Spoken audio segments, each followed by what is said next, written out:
So many of you, no offense, the ones who know what time it is, this message is not directed at you.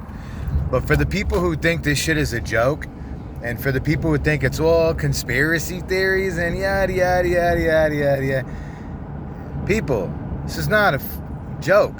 It's not a joke. It's not a conspiracy theory.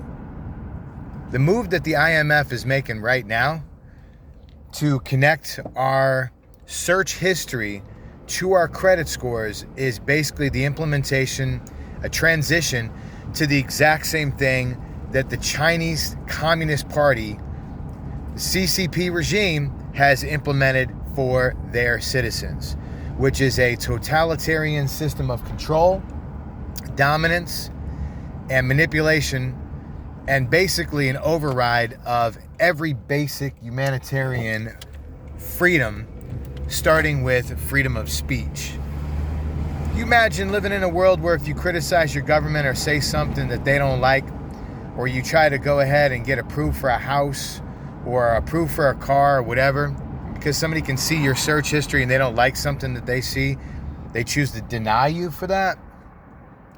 Most of you are saying, that can never happen. Not in America. Yeah, well, take a good look around, people. Come on, ladies and gentlemen, time for everyone to wake up. For the people who are already awake, this message is not for you. This message is for the other people. What's amazing to me is how many things have happened this year and already how many of our freedoms have already been taken away from us. The reason that we don't feel like that is because we are still able to walk around freely and come and go as we please. And it's like, oh yeah, we still got freedom and yada, yada, yada. And we're still, what do you mean, man? We're still in a free country. Are we though? My question is, are we in a free country? Doesn't really look like it. Doesn't feel like it. Definitely is looking more like a communist nation based on the think tanks and organizations like IMF, like the United Nations from Agenda 21, to Klaus Schwab and the World Economic Forum and the Great Reset, and now the IMF. And you got all these other organizations that are molding everything around us along with the government. And people say, oh yeah, well, our president's fighting the globalists. No, they're not. No, they're not. Name one thing that the Democrats or Republicans did this year to fight the lockdowns. Go ahead. I'll wait. Go ahead. Name one. Don't hold your breath. You're going to be waiting a long time. This is all I'm saying, people, is right now, not only is it getting weird, it's getting real. It's at a point now where they're not hiding it. It's not being hidden at all. I mean, it's literally right in our face.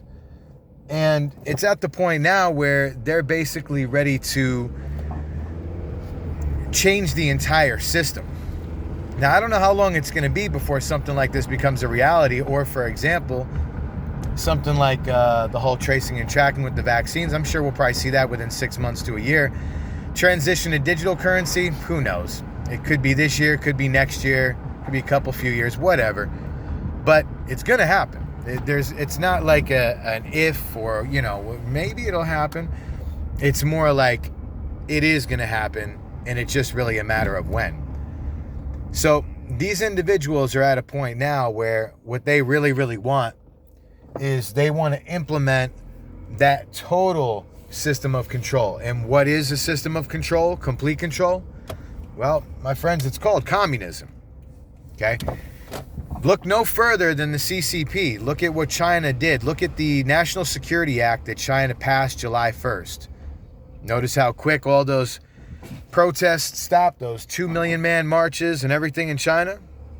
Stopped pretty damn quick, didn't it? Yeah. And that's because for people that criticize their government or create any type of issues for their government or doubts or criticism of the government, they have now found a way to use that as a total system of control to silence people and get them to shut up and do what they need them to do. And really what it comes down to is they want two things. Number one, they don't want people resisting, fighting back, or talking back. What they want is ultimately one system. They want a one world government. They want a one world currency. And who knows how many years it'll be before it comes to one world religion. I think we're a little farther away from that. But as far as one world government and one world economy, we are pretty damn close. Matter of fact, we're closer than we've ever been before. There's no doubt about that.